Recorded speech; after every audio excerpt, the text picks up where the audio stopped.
할렐루야, 좋은 아침입니다. 매일 말씀 묵상에 함께하신 모든 분들을 주 예수 그리스도의 이름으로 환영합니다.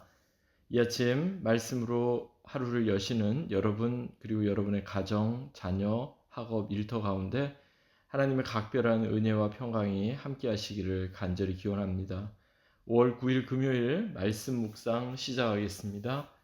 오늘 우리에게 주시는 하나님의 말씀 구약 다니엘서 6장 말씀입니다. 제가 다니엘서 6장 19절부터 28절까지 말씀을 봉독하겠습니다. 하나님의 말씀입니다. 이튿날에 왕이 새벽에 일어나 급히 사자굴로 가서 다니엘이 든 굴에 가까이 이르러서 슬피 소리질러 다니엘에게 묻되 살아계시는 하나님의 종 다니엘아, 내가 항상 섬기는 네 하나님이 사자들에게서 능히 너를 구원하셨느냐 하니라. 다니엘이 왕에게 아뢰되 왕이여, 원하건대 왕은 만수무강하옵소서. 나의 하나님이 이미 그의 천사를 보내어 사자들의 입을 봉하셨으므로 사자들이 나를 상해하지 못하였사오니 이는 나의 무죄함이 그 앞에 명백함이오며 또 왕이여, 나는 왕에게도 해를 끼치지 아니하였나이다 하니라. 왕이 심히 기뻐서 명하여 다니엘을 굴에서 올리라 하매 그들이 다니엘을 굴에서 올린즉 그의 몸이 조금도 상하지 아니하였으니 이는 그가 자기의 하나님을 믿음이었더라. 왕이 말하여 다니엘을 참수한 사람들을 끌어오게 하고 그들을 그들의 처자들과 함께 사자굴에 던져 넣게 하였더니 그들이 굴 바닥에 닿기도 전에 사자들이 곧 그들을 움켜서 그 뼈까지도 부서뜨렸더라.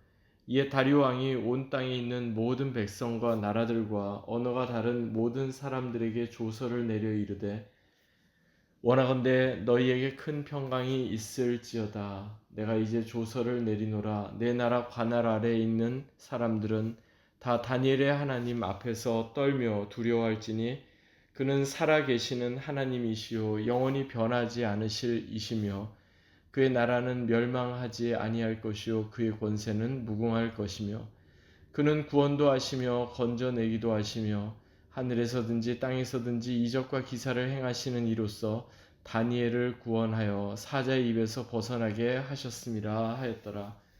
이 다니엘이 다리오 왕의 시대와 바사 사람 고레스 왕의 시대에 형통하였더라. 아멘. 이는 우리에게 주시는 하나님의 말씀입니다. 주님 감사합니다. 본문을 중심으로 하나님을 믿음이었더라, 하나님을 믿음이었더라는 제목으로 함께 말씀을 나누겠습니다. Generalization error라는 말을 혹시 들어보셨나요? Generalization error라는 말은요, 어느 한 부분을 전부인 것처럼 여기거나 미리 짐작하여 속단하려고 할 때 범하게 되는 어떤 오류를 뜻합니다. 한국말로는 일반화의 오류 이렇게 번역을 하는데요. 특히 나름 경험이 있다고 하고 또 영향력이 있다고 스스로 생각하는 사람일수록 이러한 오류, 일반화의 오류를 범하는 경우가 종종 있습니다. 가령 내가 어디에 가보았더니 거기는 온통 어떤 사람들만 있더라 라는 식의 말. 예전에 그 사람이 이것을 하려고 할 때부터 난 이미 다 알아봤다 라는 식의 말을 우리가 들을 때가 있죠. 이게 일반화의 오류를 어떻게 표현하는 가장 대표적인 말이다 이렇게 생각해 볼 수 있습니다. 그래서 이처럼 성급한 일반화의 오류에 빠지지 않기 위해 우리는 눈에 보이는 것이 전부가 아니다 라든지 나무만 보지 말고 숲을 보라 라든지 하는 말, 또는 운동선수가 경기를 할 때 공만 쳐다보지 말고 사람을 보라 라는 말을 종종 듣게 되는 겁니다. 이것은 우리 신앙생활에도, 그리고 우리가 성경 말씀을 대할 때에도 동일하게 적용되는 부분이다 생각됩니다. 가령 누구는 믿음이 좋아서 이렇게 됐고 누구는 믿음이 좋지 못해서 이렇게 됐다라는 식의 말을 우리가 쉽게 하거나 단정 지어버리면요, 이건 역시 일반의 오류를 범하게 되는 것입니다. 그리고 이러다 보면 하나님께서 우리에게 주시는 말씀을 우리가 원하는 대로 임의로 이렇게 말씀을 왜곡하게 되는 것입니다. 오늘 본문에 나오는 다니엘의 경우 여러분은 어떻게 보십니까? 다니엘이 사자굴에 던져졌죠. 그런데 다니엘은 사자굴 가운데에서도 그가 몸 하나 상하지 않고 구원을 받았습니다. 다시 살아났습니다. 아마 인류 역사상 다니엘과 같은 이런 경험을 해본 사람은 없을 겁니다. 다니엘은요, 과거에도 그리고 현재에도 앞으로 미래에도 정말 전무후무한 그런 경험을 한 인물이다. 이렇게 생각해 볼 수가 있습니다. 우리가 계속 살펴보고 있는 이 다니엘서, 특별히 다니엘은 사자굴에 던져졌을 당시의 나이가 적어도 80 이상 되는 고령의 나이였을 것으로 추정합니다. 하지만 그는 하나님을 향한 신앙을 끝까지 지키며 늘상 그러해왔던 것처럼 예루살렘을 향해 창문을 열고 무릎을 꿇고 하루 3번씩 간절히 하나님께 기도하며 감사하다가 결국 사자들이 우글거리는 사자굴에 던져지게 된 겁니다. 그런데 그가 밤이 새도록 굶주린 사자들과 함께 있었는데 웬일인지 그의 몸은 조금도 상하지 않았고 그는 온전한 모습으로 다시금 사자굴에서 걸어 나올 수 있었습니다. 그런데 여러분, 이것을 만약에 누군가가 다니엘이 믿음이 좋아서 그가 사자굴에 던져졌지만 다시 살아나왔다 이렇게 이야기한다면 어떨까요?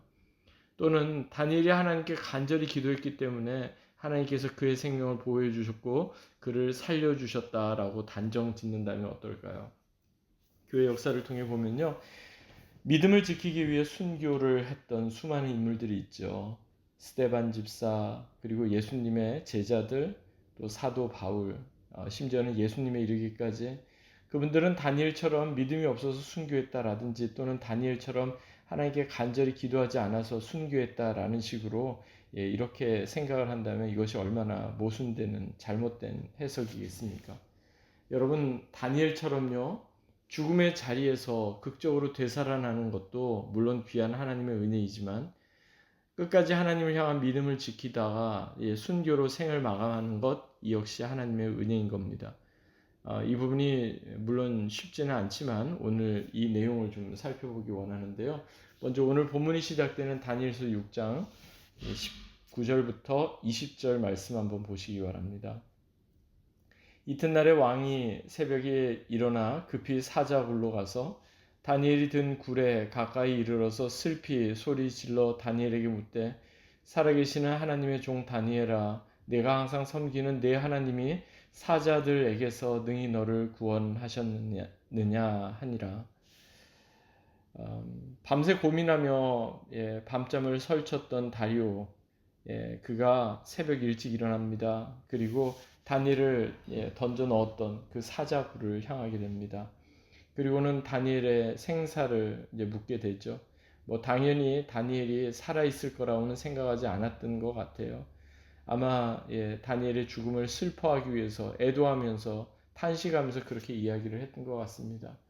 로마 시대에 십자가의 형벌이 가장 잔인한 사형법이었다면 페르시아 즉 바사 시대에 가장 잔인한 사형의 방법은 바로 사자굴에 던져넣는 사형의 방법이었다고 합니다.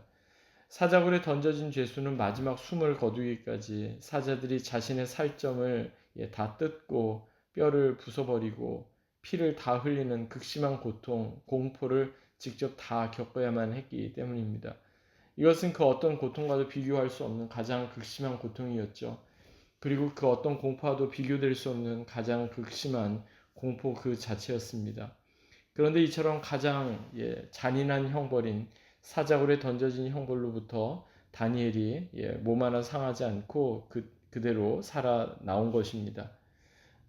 그러면서 다니엘이 이렇게 이야기하죠. 21절, 22절 보니까 왕에게 아뢰되 왕이여 원하건대 왕은 만수무강하옵소서.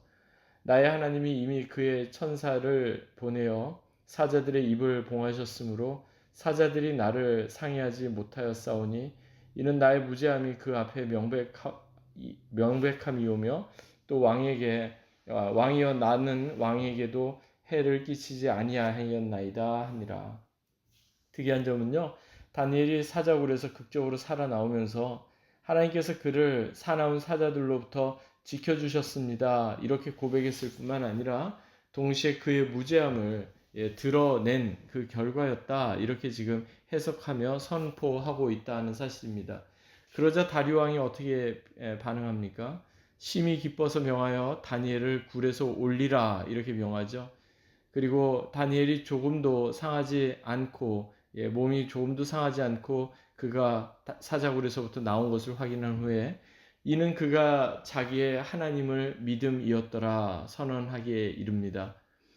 이는 그가 자기의 하나님을 믿음이었더라. Because he had trusted in his God.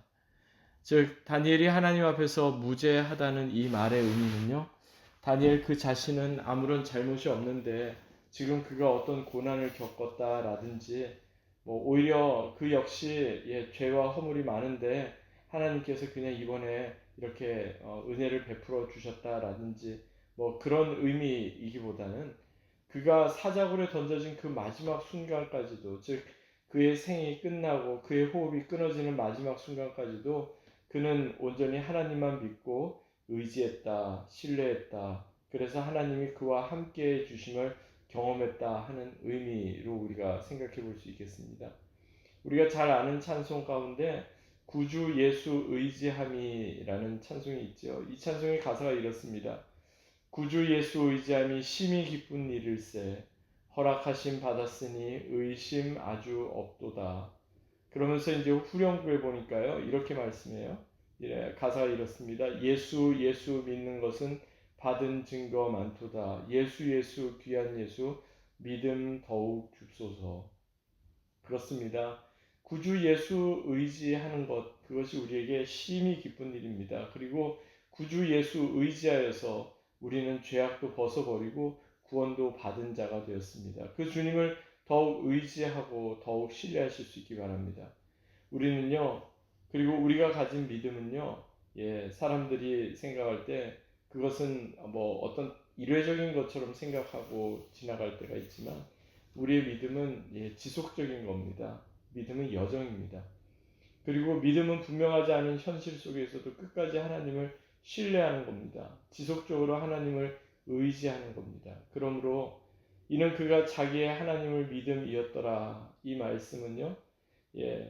우리도 하나님만 믿고 의지하고 신뢰하고 결단해야 한다는 것을 간접적으로 우리에게 전해주는 말씀이라고 볼 수 있겠습니다. 이처럼 우리가 하나님을 믿고 신뢰하게 될 때 비록 다니엘처럼 죽음의 자리에서 우리가 극적으로 되살아나는 귀한 하나님의 은혜를 경험할 수도 있지만 또한 끝까지 믿음을 지키다가 순교로 생을 마감하는 그리고 끝까지 신앙의 삶을 끝까지 살아내는 귀한 믿음의 선배들을 우리도 따라서 그렇게 믿음을 지켜나가게 될 줄 믿습니다. 그러므로 하나님 앞에서 하나님의 뜻을 좇아 끝까지 하나님만 믿고 신뢰하는 저와 여러분 되시기를 주 예수 그리스도의 이름으로 간절히 축원합니다. 아멘. 기도하겠습니다.